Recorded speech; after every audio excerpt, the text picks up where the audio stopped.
Hello, everyone, and welcome to another edition of the GSMC Football Podcast. I am your host, as always, Matthew Quinn. I want to thank you guys all for tuning in to the show tonight. We are, of course, presented by the GSMC Sports Network. We've got a great show for you today. It is Draft Eve, everybody, so we are getting very, very close to the NFL Draft now. You can almost taste it. And a lot of teams now are just kind of making the final preparations of everything that's going into the NFL draft. So we're going to talk a lot about that leading up to the NFL draft tomorrow night. And also, I just want to just give you guys a quick reminder.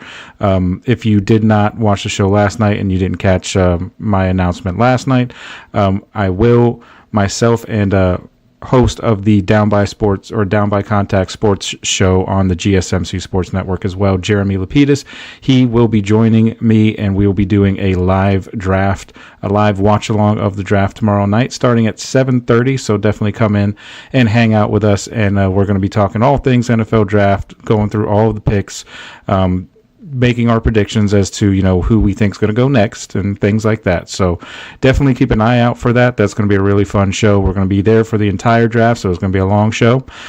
So definitely tune into that at some point if you get a chance to, because that'll be fun to get through. Also, just want to let you guys know just what's going to happen on this show tonight.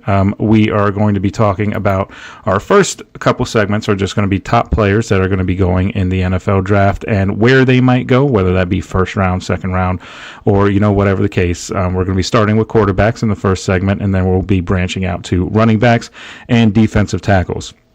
And make sure you stick around for later in the show, and we're going to be talking a little college football to end the show, and I'm going to be giving you my takes on the season outlooks for both the Nebraska Cornhuskers and the SMU Mustangs. So that should be an interesting couple segments there, so definitely stick around for that. But before we start, I just want to ask that you guys like and follow the show. If you got a question during the show, we definitely want to hear it as always.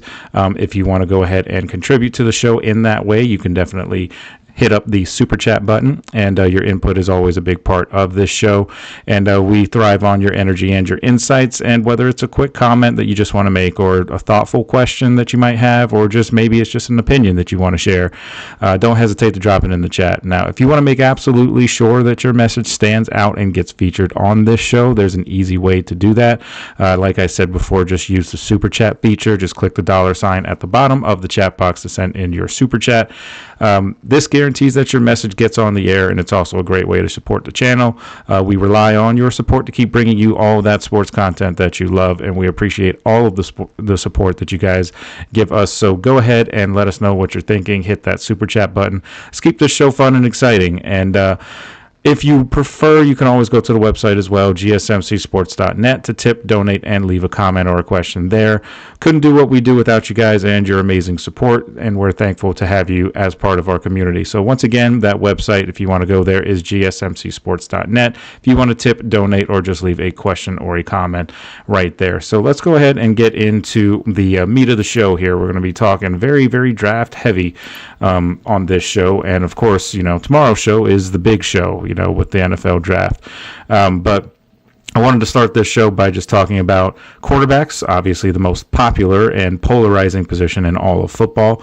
Some might say in all of sports, really, but definitely in the NFL. So we're going to be talking about quarterbacks. The top 5 quarterbacks that are listed, this is just my top 5 ranking. It doesn't necessarily mean that it's going to jive with everybody else's, but this is just my own personal opinion of these 5 quarterbacks that I'm going to have listed here and where they might end up.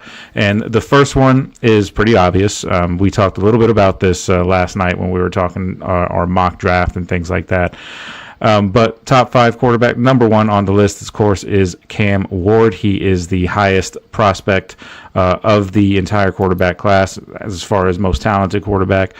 So he's going to be going to the Titans. I think pretty much everyone knows that at this point. It's going to be a real shocker if he doesn't go to the Titans. It's just been highly publicized, and he's probably going to end up in Tennessee. The Titans are in need of a quarterback, and Will Levis has not really worked out. So bringing in Cam Ward with the number 1 overall pick should hopefully, in their cases, in their minds, maybe put them on the right track to getting back to competing in the AFC like they did back when Mike Vrabel was the coach and Derrick Henry was toting the rock too. So The Titans going with Cam Ward. That's who I have there. So number 2 is a guy that's been talked about a lot through this, really over the past couple of days, but really throughout the whole process of the draft, but especially in these last few days. But that's Shedeur Sanders, and I have him going to the Saints, and I have him going number 9 overall because that is where they pick in the first round.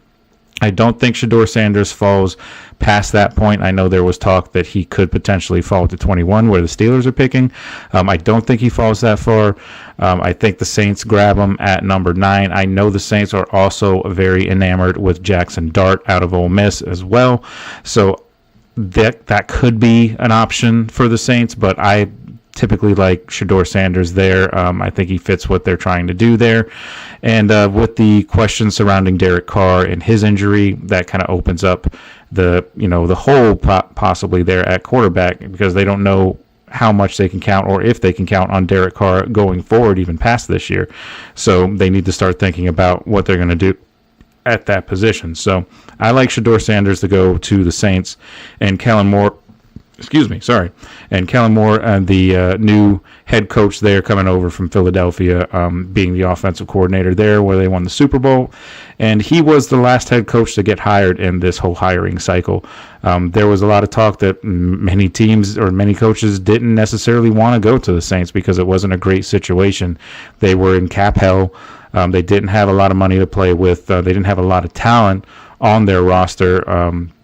They've got a couple of young guys. Chris Olave is a decent wide receiver, but Derek Carr is probably like kind of middle of the pack as far as quarterback, maybe a little bit below that, depending on what year you're talking about, because there were a couple of years there with the Raiders where he actually looked pretty good before he ended up getting hurt. And that's really the big issue with Derek Carr at this particular point of his career, is he has dealt with a lot of injuries in recent years.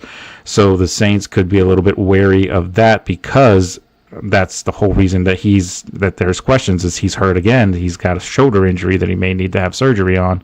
So that's just another thing in the list of injuries that Derek Carr has had. So the Saints need to start thinking about what they're going to do and what their plans are, because Spencer Rattler, the guy they drafted last year, he's not their future. He's not a franchise quarterback. He's a second or third string guy at best. So they're not going to have a future with him. So they're going to want to address that position in some way. So I have the Saints going Shedeur Sanders. Number 3, I have Jackson Dart, and I have him going to the Browns, but I don't have him going to the Browns in the first round with that 3rd overall pick. I have Jackson Dart falling to the 2nd round, and I think that is where the Browns will take him. I know the Browns have signed a couple of guys in free agency and via trade at the quarterback position, being Joe Flacco and then, of course, Kenny Pickett. They still do have Deshaun Watson technically on the roster, although he will not play this year because of his multiple injuries to that same Achilles that he had. Had the Achilles injury at the end of last year and then went ahead and injured that same Achilles again in the offseason. So that's 2 torn Achilles on the same Achilles. So you got to think he's not playing, maybe not playing another down for the Browns in the rest of his career, I would imagine. I think that's kind of the sense that you're getting around Cleveland right now, even with the owners, Jimmy Haslam, coming out and saying that it wasn't necessarily the best choice to go ahead and get Deshaun Watson in the first place. It was a swing and a miss, as how he put it. So they're possibly going to take another swing here with Jackson Dart, but it'll be a lot less of a risk than the Deshaun Watson deal. And I think Jackson Dart is he's not a first round talent in my opinion, but I think he could fall to the later rounds. He could even fall past the Browns. This is not a sure thing that he is going to, be drafted by the Browns, of course. It's just I think that he will go in the later rounds. I don't think he's going to go first round. And the Browns make a lot of sense because if they're going to get a guy like Travis Hunter with the 3rd overall pick, they're going to want somebody to throw the ball to him. And I know they do have Joe Flacco and Kenny Pickett, but neither one of those guys are your future. So they need to start thinking about that. And having Jackson Dart in the mix there, I think would be a good move to kind of try and push Kenny Pickett. And as we have seen in the past, he's not necessarily great with competition, so he may fizzle out if you draft Jackson Dart. That's a possibility as well, because it happened in Pittsburgh, so it could happen in Cleveland as well. And in Philadelphia, he was never going to get a start there, not with Jalen Hurts there. So this gives him a better chance to be a starter in Cleveland, but I still don't think that he will be. I think it's going to be Joe Flacco week 1, and then whoever it is that they pick up in the offseason or through the draft, whether it be Jackson Dart, whether it be somebody else, will eventually see some playing time throughout the course of this coming season. So moving on to the next guy in this list, I have Jalen Milroe, and I have him going to the Steelers, but I have him going to the Steelers again in the later rounds. The Steelers don't have a second-round pick, so this would mean that they would either draft or trade up into the second round possibly to, or even trade back to get into the second round. That's been a conversation as well. But I think the Steelers take Jalen Milroe in the third round. That's where I think he goes. The thing with Jalen Milroe, he's got all of the physical tools that you want in a quarterback, but his accuracy leaves a lot to be desired. He really does need to work on that. He is the definition of a project quarterback. Now, if he hits his ceiling, he could be one of the best quarterbacks in the league. He has that kind of potential, but that's the thing. It's like, will he reach that potential? That's a whole other conversation. He has the tools. So if he can get the right guidance, he could end up being a very, very good quarterback in this league. And the Steelers wouldn't have to risk too much by getting him. If he can fall to the later rounds and they can get him there, wouldn't have a problem with that. So moving on to the last pick in this segment here, I have the Giants at number 5 going Tyler Shough. And that is, of course, I'm not saying he's going first round, of course. These are all guys after Cam Ward, Shedeur Sanders. These are all guys that are going in later rounds, in my opinion. Tyler Shough is another one from Louisville. He is the elder statesman of the quarterbacks coming out of the draft this year. He is up there in age, played a lot of football in college at Louisville. So he is going, in my opinion, to the Giants. I think the Giants take him in the later rounds, possibly a third round, maybe fourth round pick if he falls that far. The Giants obviously went ahead and signed Russell Wilson in the offseason, as well as Jameis Winston, and they've got Tommy DeVito as the third string guy right now. But you got to think that they're going to try and upgrade that position at some point, whether that be this year or next year, because Russell Wilson is not going to be your starter, for the future, and neither is Jameis Winston. So, and I don't think there's a future with Tommy DeVito either. So I think the Giants, most likely, go quarterback next year to go and get their franchise guy. Tyler Shough is just a guy that I think can come in and they can work on and maybe see if he has enough potential to possibly move forward, and maybe be the starter next year if they can develop him a little bit. And that will kind of change the tide as to what they do in the draft next year. But that's where I see him going overall. So those are my 5 quarterbacks. Cam Ward to the Titans, Shedeur Sanders to the Saints, Jackson Dart to the Browns in the second round, Jalen Milroe to the Steelers in the third or fourth round, and then Tyler Shough to the Giants again on day 2 or 3, in my opinion. So that is the quarterback. So when we come back, we're going to talk running backs. A much, much deeper class than the quarterback position is the running back position, as well as defensive tackle, who we are also going to talk about in the later segment. But stick around. We're going to be right back right after this break, and we're going to get right into the running backs. So stick with us. We'll be right back. I feel like I'm losing my mind. Is everybody in the world blind? Please, Lord, give me a sign, a sign. I feel like I'm losing my mind. Is everybody in the world blind? Please, Lord, give me a sign, a sign. I wanna be the greatest. Everybody on the fake shit. I look around and feel like everybody is the fakest. I make this every day and I'm impatient, hoping one day I blow up from the basement. Statement, the top is so vacant. I don't hear shit that I think is amazing. Waiting for my day when I'm playing sold out shows for 1,000 faces. Hey, give me that crown, get in my way and to be put down. It ain't your place, all this my town. If I want that shit, then I'll get it right now. I'm losing it, the noose it fits, I'm losing shit. A stupid myth, you choose to live or choose to dip. You choose to fight or lose your grip and lose a gift. I feel like I'm losing my mind. Is everybody in the world blind? Please, Lord, give me a sign, a sign. I feel like I'm losing my mind. Is everybody in the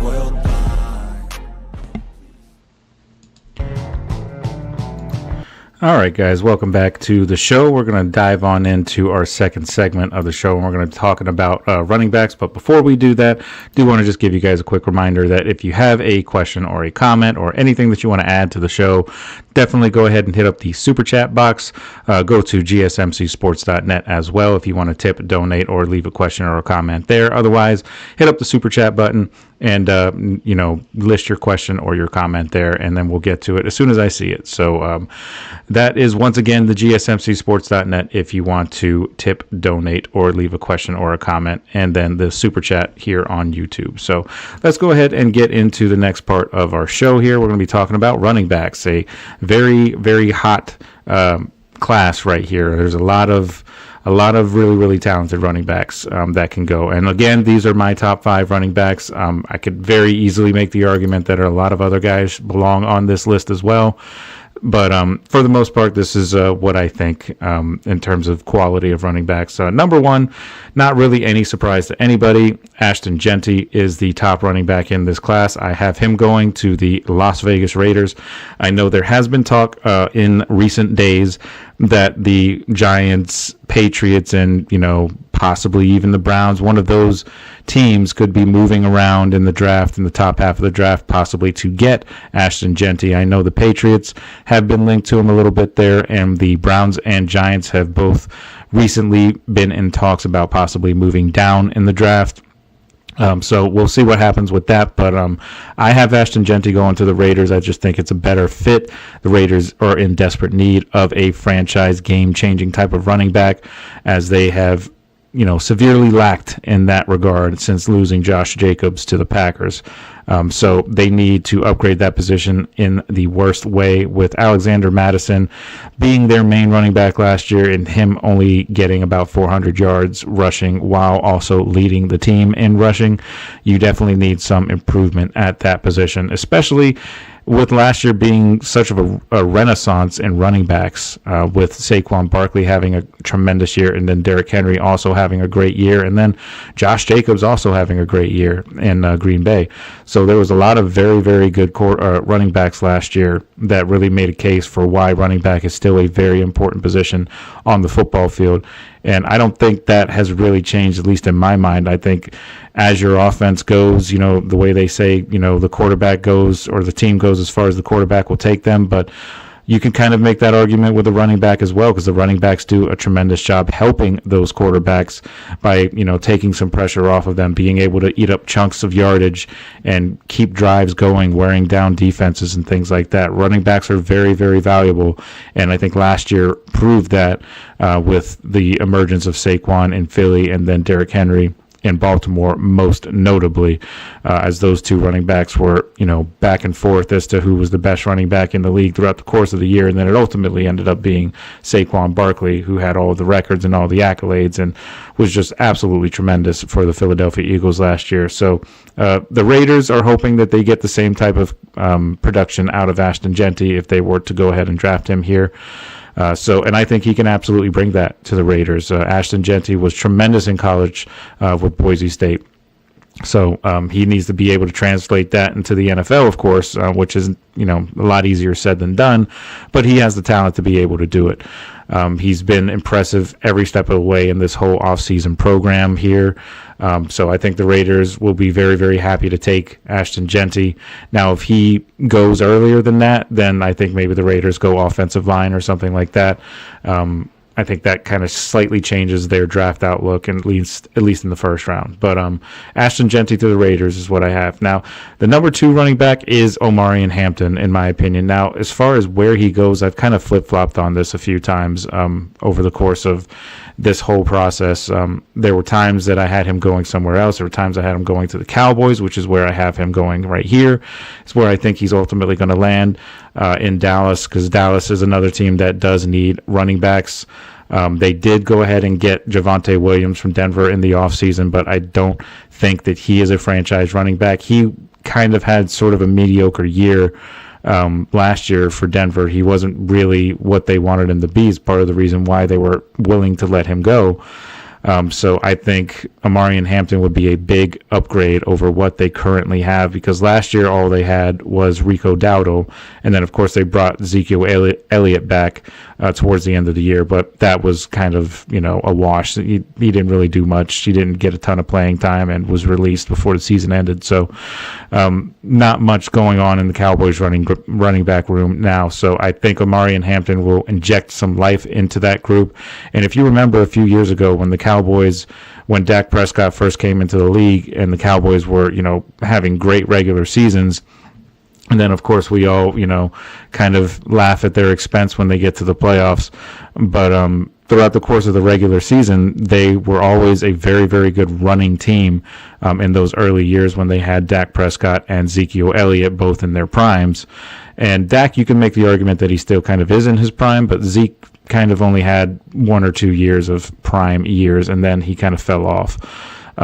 So the Cowboys are looking to try and get back to those days where they were running the football very well. And I think Amarian Hampton, he's got the build. He's a bruiser of a running back, but he's also athletically gifted. He can get to the outside if he needs to. He's got speed, but he's also got that strength as well. He can run you over, or he can get around you. He's just one of those kinds of running backs. And on any other year, you'd probably think that he'd be the first running back taken off the board, if not for Ashton Genty.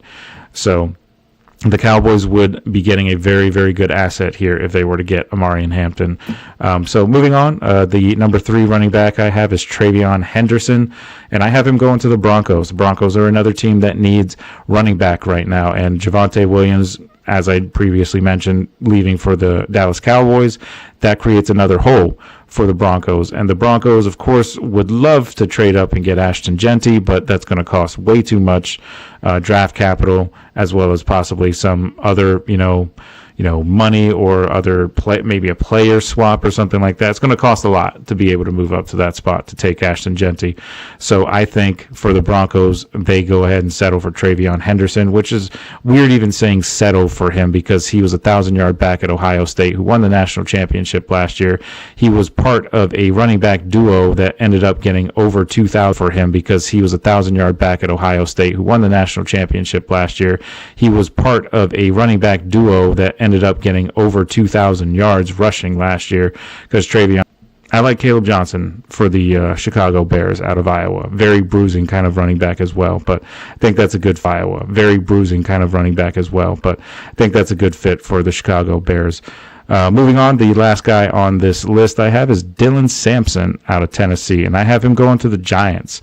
And this is a pick in which the Giants would probably take in the second round, I would imagine, because the first round pick, I think they're going either Abdul Carter or Travis Hunter with that pick. So Dylan Sampson would be a good guy to get in the second round, I think. He is a very, very good running back for Tennessee.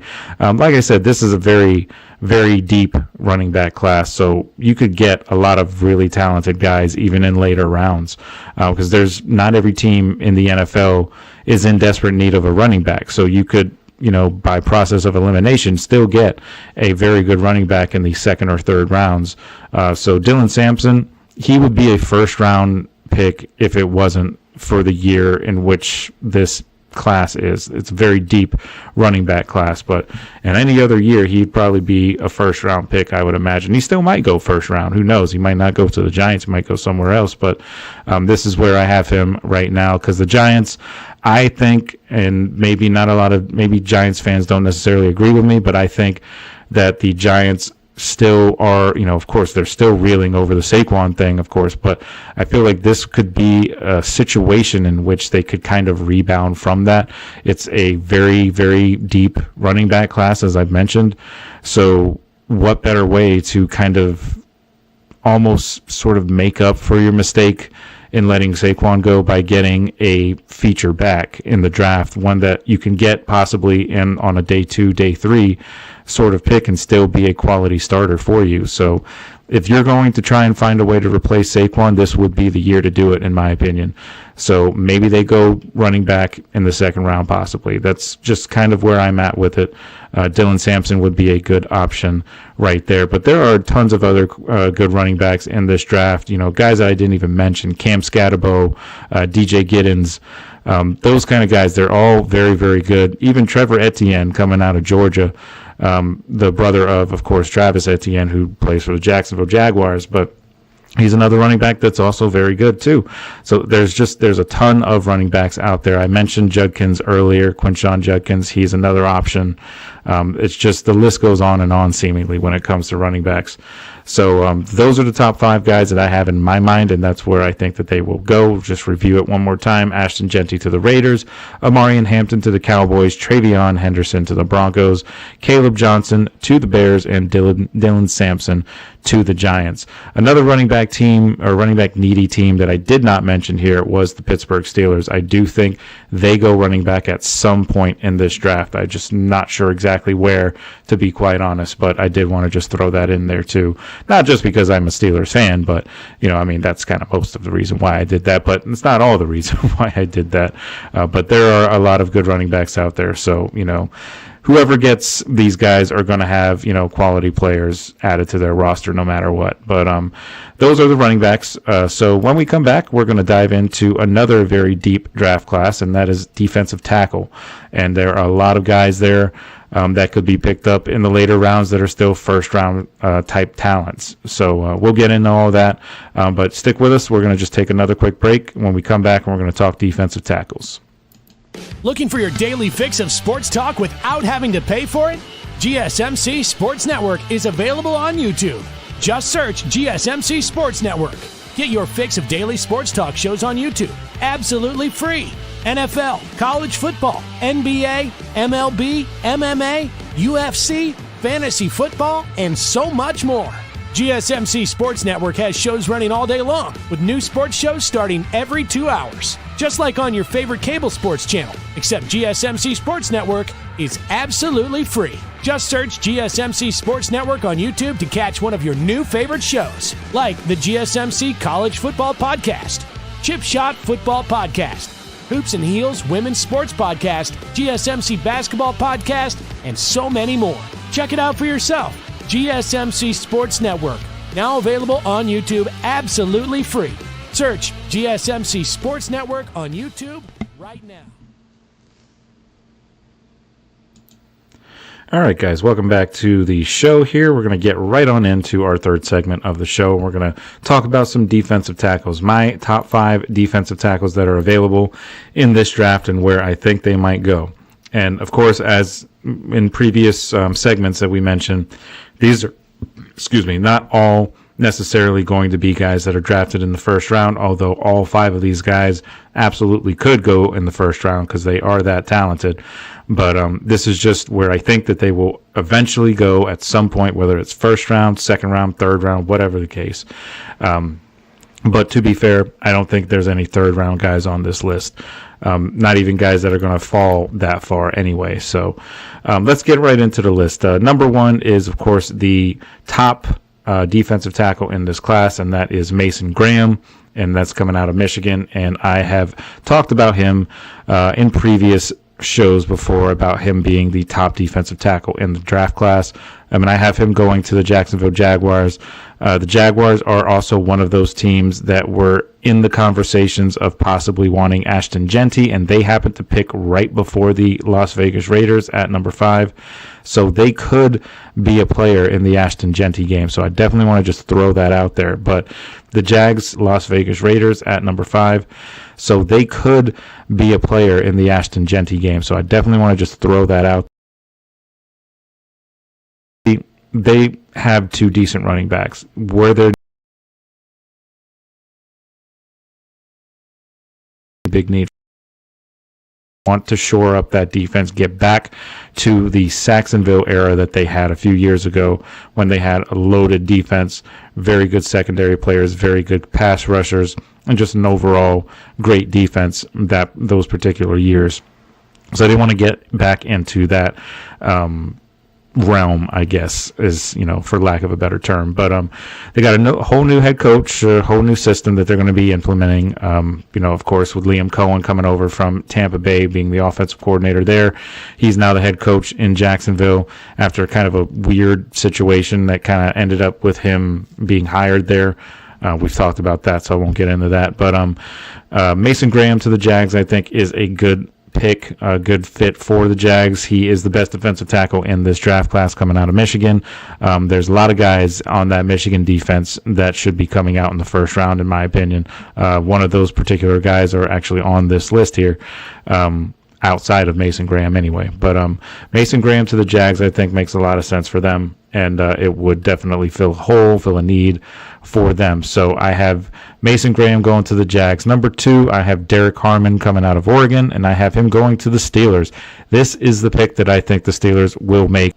Derek Harmon, I think, would be a very solid pickup for the Steelers along that defensive line. They lost a couple of guys along the defensive line. They lost Larry Ogunjobi, who, honestly, even in the time that he was there, didn't play a ton because he had a lot of injuries in the couple of years that he was there.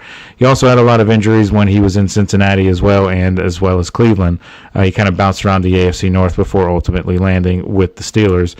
He's had injury issues throughout his career, and although he is a solid defensive tackle, they couldn't really rely on that, and he is now somewhere else. So I like Derek Harmon there for the Steelers because that kind of brings back a little bit of what their defensive line kind of would be like when they had Stephon Tuitt lining alongside Cam Hayward there. So Cam Hayward, of course, is getting up there in age. He's still an all-pro. He's still giving you very, very good production out of that position, but they need to find a way to get younger at that position. Now, they did draft Keanu Benton last year along that defensive line, and he's kind of come along, but he's still not quite there yet. It's kind of a work in progress.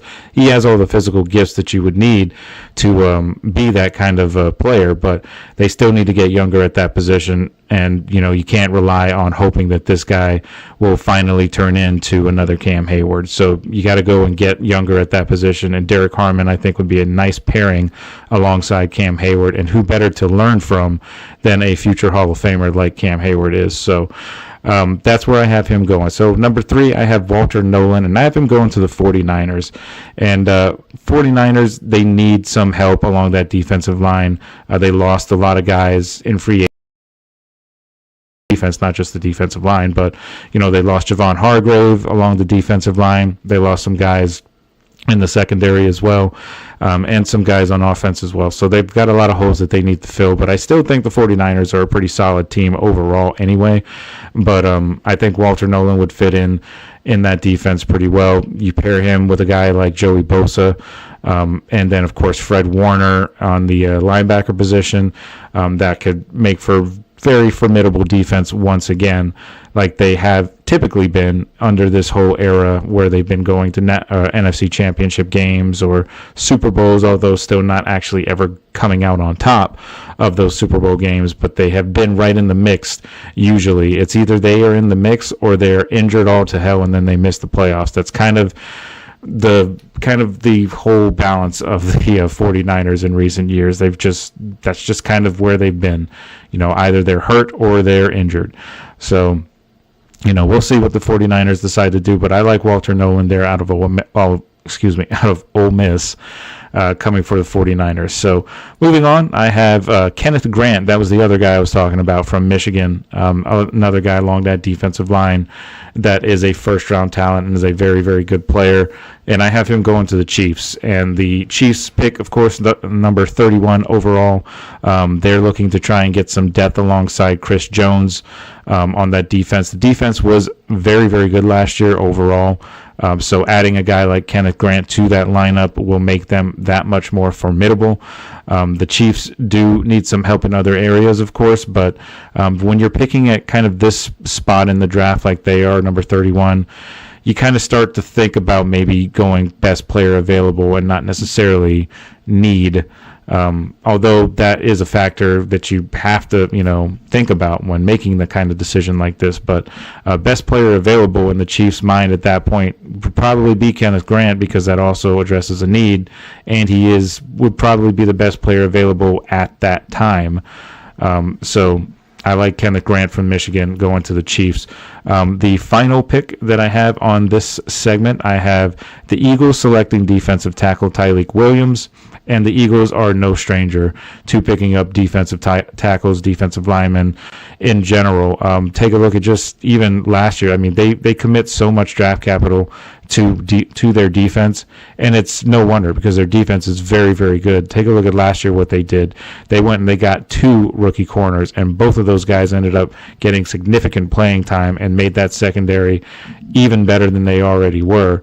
Now, there are some holes in that secondary that they could address at some point in this draft, and I'm assuming they will because C.J. Gardner-Johnson is no longer there now. Darius Slay is also a veteran corner that is gone now, so they're going to try and upgrade their defense in other routes, but really the biggest loss, in my opinion, for that defense was Milton Williams along that defensive line going to New England. So that opens up a huge hole for the Eagles on that defensive line, and getting a young guy like Tyleik Williams would be a big step in the right direction. I mean, there's other guys that you could possibly consider here as well. Maybe some edge rushers possibly. But defensive tackle-wise, I like Tyleik Williams there to go to the Eagles. And the Eagles, like I said, they have been known in recent years to build through the trenches. Their offensive line is one of the best in the league, arguably the best in the league.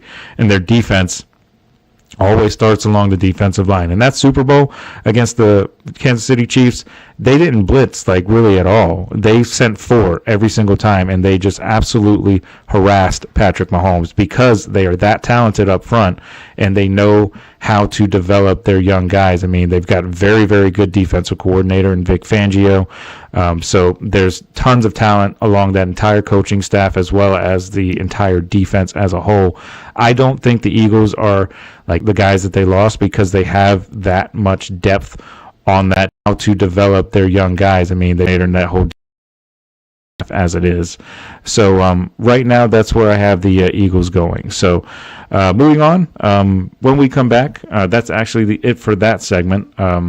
But when we come back, we're going to talk some college football, and we're going to do a little bit of outlooks here, and we're going to talk about the Nebraska Cornhuskers first, and then we're going to talk about a very interesting team from last year, and that is the SMU Mustangs, the recently transitioned to ACC, and they ended up having a tremendous year, got to the college football playoff and all that. So we're going to talk about them as well. So I'm looking forward to talking about them in the next or in the final segment. But when we come back, we're going to talk some Cornhusker football. So stick with us, and we'll be right back right after this.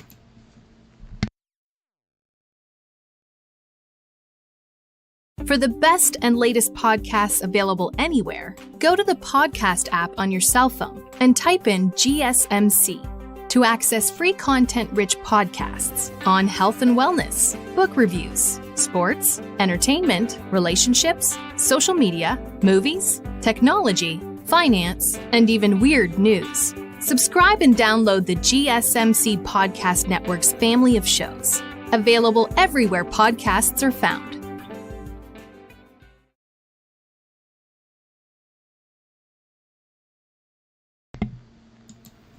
All right, guys, welcome back to the show. We're going to get right into this next segment here, and we're going to be talking about some college football. We've got the Nebraska Cornhuskers, their outlook here for this coming season, taking a quick look back at what they did last year, finished 7-6 overall last year, 3-6 in Big Ten play, and 5-2 at home, but they struggled on the road. They were 1-4 on the road, Big Ten play, and 5-2 at home.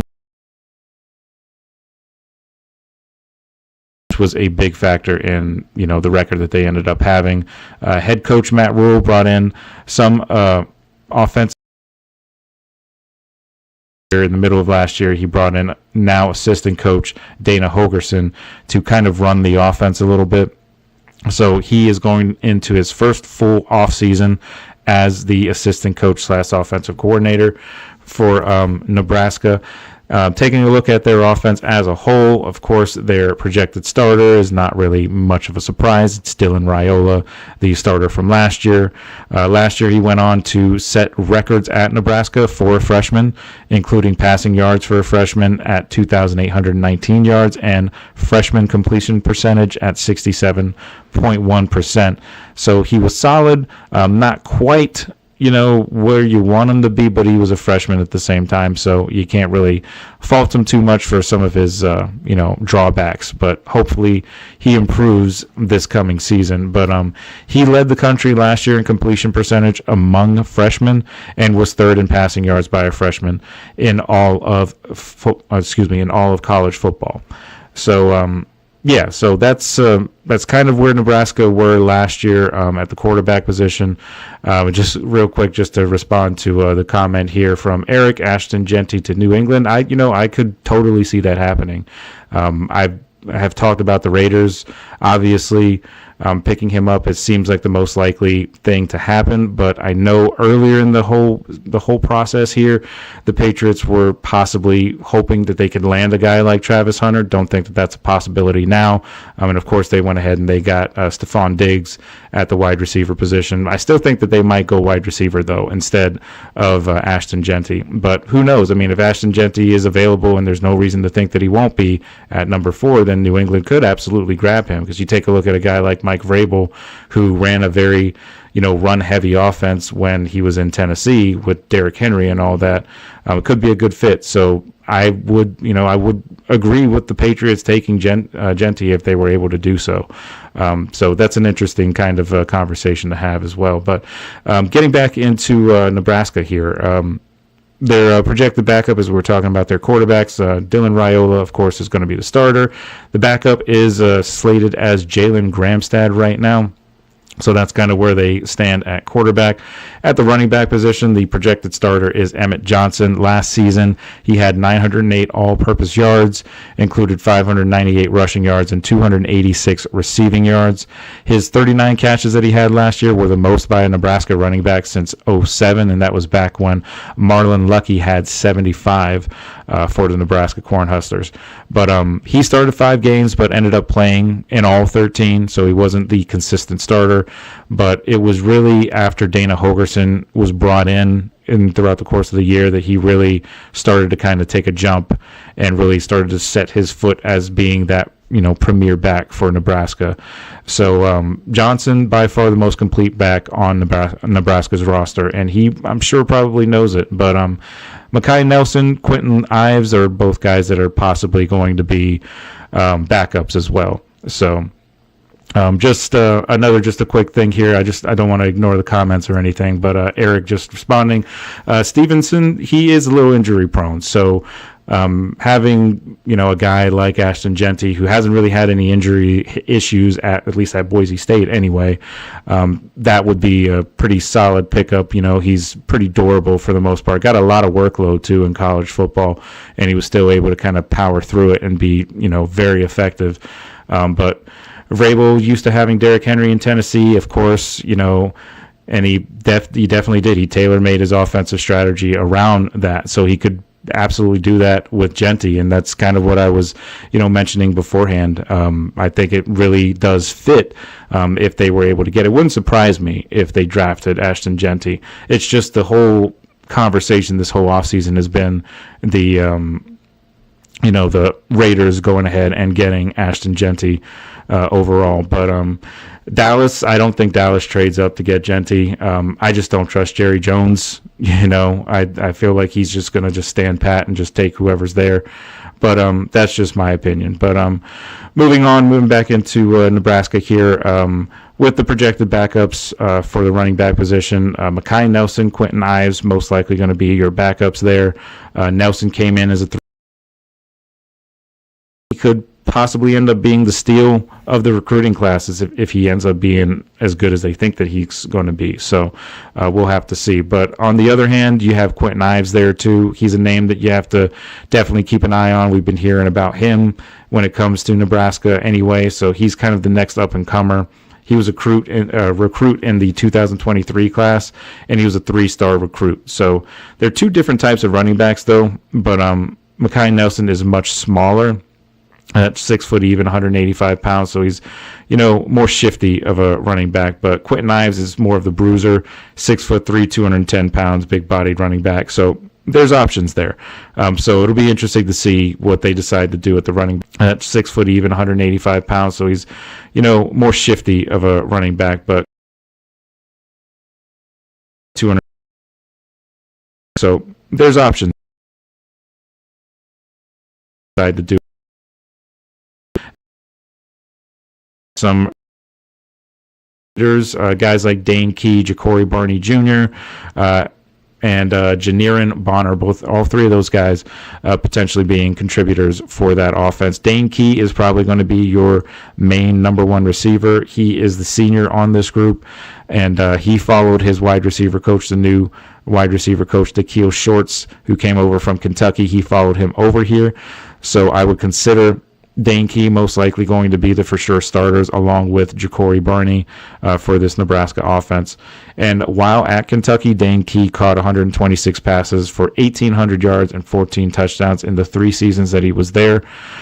So, there's potential there. He has some experience as well. Ja'Cory Barney is a true freshman, played in all 13 games last season for Nebraska, caught 55 passes, 447 yards. So, so there's at least 1 or 2 starting spots that could be had for the wide receiver position when you get past Dane Key and Ja'Cory Barney Jr. So we'll have to see if they end up, getting into those spots in that 3 and 4 spot, as far as Janiran Bonner and Nizia Hunter as well is another name to watch. He transferred over from Cal this offseason. So there's definitely possibilities there. Hunter, he's 6'2", 210 pounds, same type of frame as Dane Key, but Hunter started 8 games last year, played in 12 last season as a redshirt freshman. 40 passes he caught for 578 yards and 5 touchdowns. Cortez Mills, a true freshman, he is another name to watch too. He appears to have the highest ceiling of any of the wide receivers that are on that roster. And a lot of people think that he could possibly push for some significant playing time relatively soon into the season. Mills was a high school All-American and was ranked number 13 and the wide receiver position in the country and ESPN, and he was ranked number 14 by Rivals as well. So when we switch over to the defense, we want to talk about the defense here a little bit before we move on here. But it's a new era in the Nebraska Cornhuskers defensive room. John Butler taking over as defensive coordinator. He replaces Tony White, who went to FSU right before the Pinstripe Bowl last season, so he's going to be the defensive coordinator there. But Butler was the secondary coach and pass game coordinator in 2024. So they've got a little bit of familiarity right there, but his only defensive coordinator position that he has had since being a coach in college football was when he was at Penn State in 2013, and he did pretty well, as his defense was second in scoring across that season. So the 2024 Nebraska defense was one of the best they've had in recent years. They ranked top 20 nationally in rushing defense, total defense, and scoring defense. But they will need to get some significant contributions from some of the newer guys and some of their returning guys, because they do have to replace a lot of production off that along that defense. Several key players who have moved on, particularly Ty Robinson and Nash Hutmacher. Both of those guys are, of course, gone, and they were key contributors last year. So they're going to need to find a way to replace those guys. Robinson, he was a third-team All-Big Ten selection, 37 tackles last year, 12.5 tackles for loss, and also added on 7 sacks. So production, for sure, that you're going to need to replace. As far as Hutmacher is concerned, he's a 2-time honorable mention All-Big Ten selection, started all 13 games last year, 24 tackles, 4 tackles for a loss. He had 2 sacks, and he had 1 forced fumble. He's a big-bodied guy, though, 6'4", 310-pound defensive lineman, disruptive force throughout the entire season last year, particularly in a game against Northwestern where he set career highs with 7 tackles, 2.5 tackles for loss, and he had 2.5 sacks as well. So, that's definitely a guy that's going to be hard to replace, but he is, moving on to other, pastures. So, the Nebraska Cornhuskers is going to have to try and find a way to match that production in some other way. But despite those departures, there are still several promising players to keep an eye on. Elijah Judy, a 6'3", 285-pound defensive lineman from Philly. He announced he's going to return for his last season here in 2025. He transferred from Texas A&M. Judy spent 2 seasons with Nebraska and finished 2024 with 11 tackles, 2 tackles for loss, and a quarterback hurry while he played behind both Robinson and Hutmacher. So another guy to look out for is Riley Van Poppel. He is a young player that's expected to get some pretty significant playing time, and hopefully he'll be able to step up for that defense. Former 4-star recruit. He quickly cracked Nebraska's defensive rotation as a true freshman, and he appeared in 11 games as a rotational player last year. So definitely a guy to keep an eye on. Another potential dude on that defensive line is Keona Davis. Davis played in 12 games last season. He had 10 tackles, 1.5 tackles for loss. Nebraska's been pretty active in addressing these defensive needs overall, both through the transfer portal and through recruiting. So Davis is another guy on that defensive line that could be a key contributor to that. So, but as far as transfers and recruiting, the most significant addition that they have gotten on that defensive line that could be a key contributor is significant. Gotten James Winery, a 6'7", 255-pound 5-star defensive end, transferred over from Missouri. They also added Marcus Watson-Trent, a linebacker from Georgia Southern, who won Sun Belt Defensive Player of the Year honors last year with 359 tackles over 3 seasons. So he has been very productive, of course, at a smaller school, so lesser competition. So there is kind of that thing that you need to kind of think about. But for the most part, that should be a quality player that they add to that defense. But in the secondary, Nebraska's got Idaho defensive back who transferred, Andrew Marshall, first-team All-Big Sky cornerback in 2024, and he recorded 50 tackles, 3 passes defense, 1 tackle for a loss, and 1 forced fumble as a sophomore there in Idaho. So the Cornhuskers also added Jameer Khan, 6 foot, 180-pound defensive back from Southern Illinois.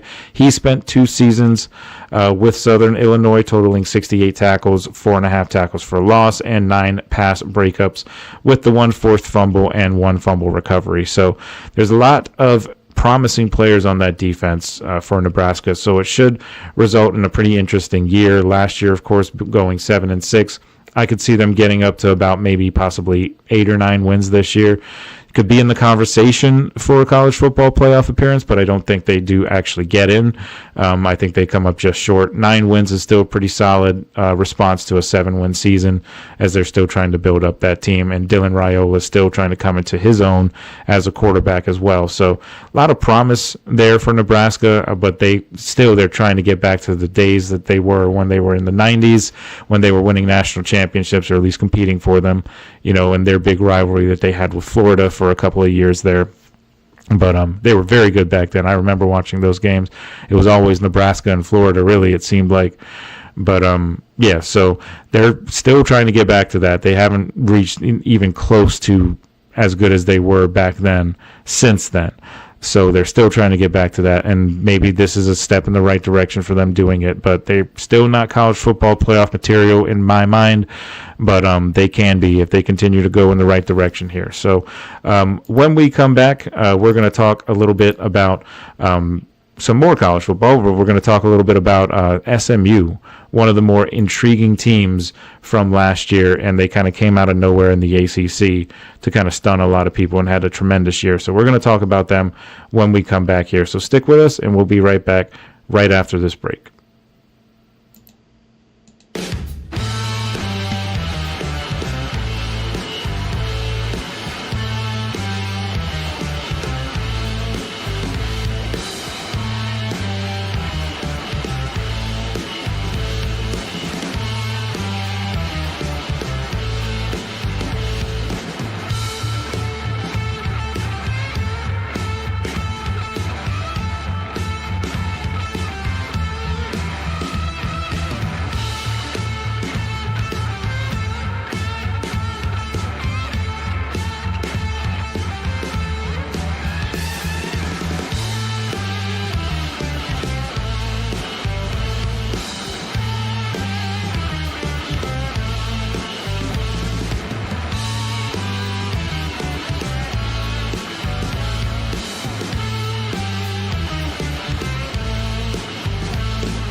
All right, guys, welcome back to the final segment of this show. It is Draft Eve. So next time you see me after this segment, we're going to be talking NFL draft stuff while the draft is going on. So again, just reminding you guys that if you want to contribute and just join in on the conversation tomorrow, you definitely could do that. 7:30 Eastern Standard Time is when we'll be having the live show, and it's going to run the entire draft, the entire first round of the draft.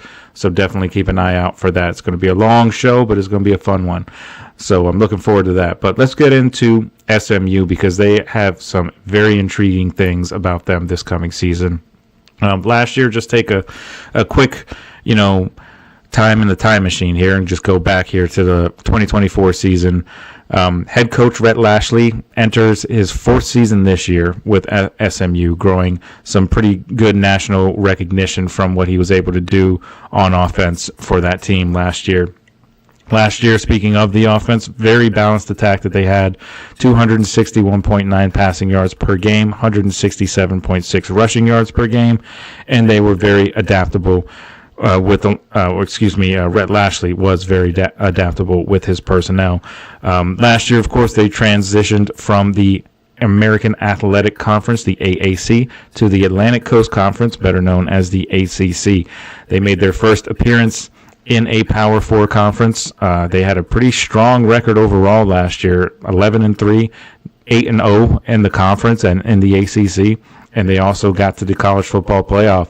And it was a historic year. And they just missed out on the ACC title by losing a narrow game to Clemson. So they were right up there. They were very talented last year, kind of came out of nowhere. But the offense, particularly last year with Preston Stone as the quarterback, was a major strength. 28 touchdowns, 6 interceptions. He was fantastic. Defensive improvements. They've made some improvements on that regard, and we're going to get into more specifics of that a little bit later on in this segment. But, significant improvement on the defensive side of the ball. They were ranked among the top 20 in both offense and defense. So, Eric, there's not really much you can do if it doesn't appeal to you. But if you want to join the show tomorrow, if the NFL is more appealing to you, we're going to be talking NFL draft, and that's always exciting. So you can definitely join and add some comments on that show as well, because it's going to be fun. So, but I get it. Not everybody is into college football. Sometimes on some years I'm kind of off of it too. Just depending on, how things go. I was way more into it back when the Gators were winning national titles because, of course, I'm a Gators fan. But I still, of course, always follow college football, just maybe not as in-depth as I once did. But still, with having this show, it's kind of renewed my interest in college football a lot more. And I'm really looking forward to this coming season, actually, for a number of reasons. Of course, I want to see what potential quarterbacks could be available for my NFL team, my Steelers, next year, assuming that they do that, of course.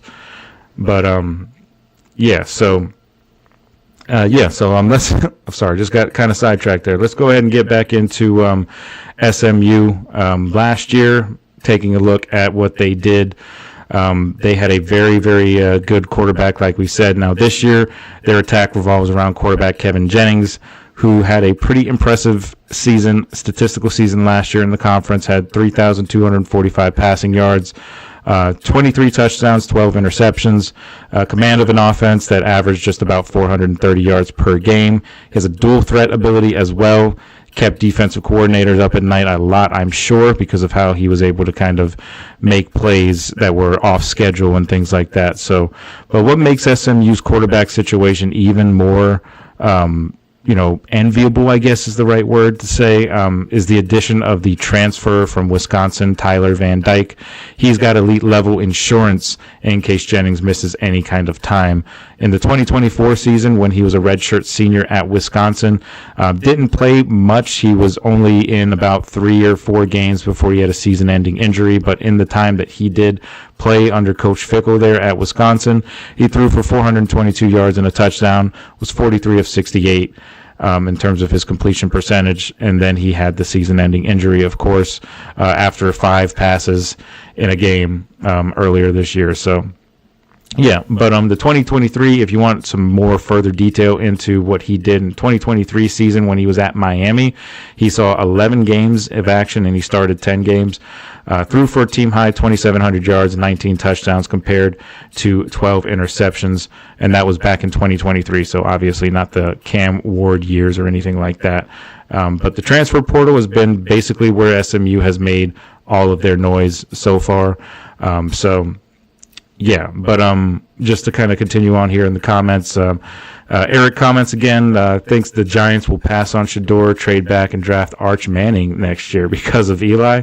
That's kind of an interesting thought. And you say Brian Daboll is not getting fired. I don't think he's getting fired this year or anything like that, but if they have another bad year like they've had in recent years, I think it's very, very possible that he could be fired. I don't agree with it because I think Brian Daboll is a very good head coach, but I don't see him keeping his job if the Giants have another year like they had last year.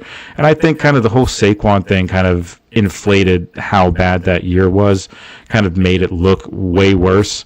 But really that team didn't have a ton of talent on either side of the ball, really. I mean, they had Dexter Lawrence on defense. Of course, he's a great player. But, outside of him, I mean, they've struggled to stop the run despite the fact that they had a very good player like that. So, yeah, and I also agree with you. I think the Giants will pass on Shedeur. I don't think Shedeur makes it out of the top 10, though, just because I think the Saints will take him. I'm not saying that I think Shedeur is top 10 draft worthy. It's just I think that that's where he's going to end up going.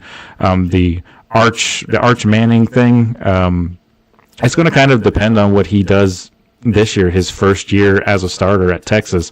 If he comes in and, just doesn't play very well, then you could be looking at him falling drastically. Just look at some of the guys in the classes this year. There's so many different guys that have been saying, oh, yeah, this guy's going to go in the first round, but no, he's actually going to fall into the third round. Jackson Dart and Shedeur Sanders are perfect examples of that. Earlier in this whole process, a lot of people thought Shedeur Sanders was not going to get out of the top 5. Now people are talking about him falling all the way to 21 to the Steelers. So, you just never really know what's going to happen. But, that's what's so exciting about the NFL draft and everything. It's, it may seem kind of boring to just sit there and watch and wait for your team to pick, but when you're actually analyzing everything and talking about the different picks and things like that, it ends up being very entertaining. So, I'm looking forward to it. But, another question here by Eric, but we got to keep to the SMU here. But we'll answer your question here though. But Myles Garrett, did he sign back with Cleveland because they promised to be a contender this year? Drafting Sanders, well, to be fair, drafting Sanders would not make them a contender. But I get what you're saying, but no, I don't think it's because they were saying they're going to draft Sanders that Myles Garrett re-signed. I honestly think the whole Myles Garrett thing was just for him to get a massive contract, which is what he got. He said he wants to win, yet he wants to play for Cleveland. It doesn't make sense. I'm sorry. I mean, I'm sorry if you're a Browns fan, if anyone out there is a Browns fan, but you don't sign with Cleveland if you're wanting to win championships. You just don't. And so I think Myles Garrett was more about money, despite the fact that he said it wasn't about money. But he's been known to kind of fabricate things in the past. So not really surprising that he did what he did. But Cleveland's not going to be a contender. They're going to finish bottom of the AFC North, I'm sure of it. So, but that's just my own personal opinion. So, I mean, I'm sure a lot of people could probably disagree with that, but that's just my opinion on that. But again, I just want to close out this SMU segment here. Just to dive into it real quick, because we just got a few more minutes here. Diving into their defense, a couple of guys that have been added to patch some roster holes at the safety position. You have Rocket Rahimi, the former San Jose State standout. He adds some physicality to the secondary. Terry Webb, the defensive lineman, fills the gap left by Elijah Roberts with some very good pass rush potential pretty much immediately. And the portal additions don't just fill the gaps, they could potentially even upgrade those positions of strength. So SMU's success last season, it wasn't just luck, in my opinion. It wasn't just, because they had a soft schedule or anything like that. If you take a look at their numbers, they are legitimate. They were 8-0 in regular season ACC play. So perfect. You can't really get better than that.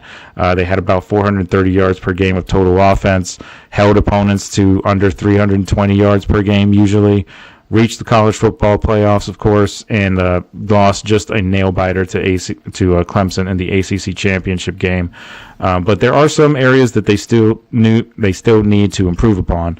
And, of course, defensive consistency against elite competition is definitely something that they need to improve on. Their defense, they showed flashes of brilliance last year, but typically it's whenever they played against those really, really big-name teams like Clemson and Penn State, they really kind of struggled at times defensively. So when they get to the bigger competition, which is, where they're going to be pretty much, going forward, at least for this year, considering what they did last year, there's going to be expectations there. So they're going to have to come across some pretty tough teams in order to get to where they want to get to. But the addition of Terry Webb and a revamped defensive line, I think, will generate more consistent pressure, and they won't have to do that as much with blitzing. That's the best thing. If you can get pressure by just rushing your front three or front four, then that's the best kind of defense that you can have. The best defenses, not just in college football, but in the NFL, have tremendous defensive fronts. That's where it all starts. I mean, that's, you could call it cliche, call it whatever you want, but that is true. It starts in the trenches on both sides of the ball for your teams to be successful, whether that's offense or defense. So if they can get consistent pressure along that defensive line, I think the defensive improvements will show. Their in-game adjustments against top-tier opponents also needs to be improved upon. The coaching staff struggled to kind of counterpunch effectively whenever you had the initial game plan that kind of encountered some resistance based on what the other opponent was doing. In those big games, they need to be better about that, and I think that they will in year two. The conference should bring better situational awareness and that flexibility that they have with their tactics as well. Like I said, they have to replace a lot of offensive production. There's a few guys here and there that they need to replace, but for the most part, they return a lot of talent from last year. They have a couple of critical matchups that's going to probably define them this year. Of course, the ultimate measuring stick that they have against Clemson, that is at Death Valley at Clemson, so that's going to be a very tough game. Very entertaining game, too, probably. But very tough game, and that'll be the measuring stick as to where they're at when they play them. And, of course, they play Miami in a home showdown. That could determine the ACC championship positioning as well, because that's a little bit later on in the season. They also play Louisville, which is another home test against a program that's kind of on a similar trajectory. Now, they have a new quarterback now because of Tyler Shuck going into the NFL draft, so we'll have to see what they're fielding, and maybe I'll do a little bit of a preview for Louisville here in the next coming days or so. But another matchup they have is against Baylor, at Baylor, non-conference opponent, of course, and that's an opportunity to make a statement against the Power 4 opponent. So all of those things are factors in this season here for SMU. But overall, I think SMU has the ability to get to that same spot, maybe even win the ACC this year, as they were just, a few plays here and there short of doing it last year when they lost to Clemson. So, and I appreciate, Eric, for all of your comments, all of your input and insight. It definitely helps drive the show, so I appreciate the kind words as well. But we're going to go ahead and close up shop here because we're going to get ready for our NFL draft tomorrow, our draft show. Definitely tune in for that. It's going to be fun. Myself and Jeremy Lapidus, as I said, definitely check out some of his stuff too. He's very knowledgeable. He's great at what he does. So definitely check him out if you haven't checked any of his stuff out. But he'll be joining me, and we'll be doing our live show together with the NFL draft. Looking forward to that, so definitely check that out. But once again, I want to thank you guys for tuning into the show. And as of course, we are always brought to you by the GSMC Sports Network, and your support does mean a lot to us. So please remember to subscribe to the show and leave a positive review. It does make a difference, and we also invite you to follow us on Facebook, X, TikTok, and Instagram for more of that content and updates that you love. Thank you guys once again, and I hope you guys have a wonderful night, and we will see you tomorrow on draft night. So looking forward to that. All right, guys, we'll talk to you later.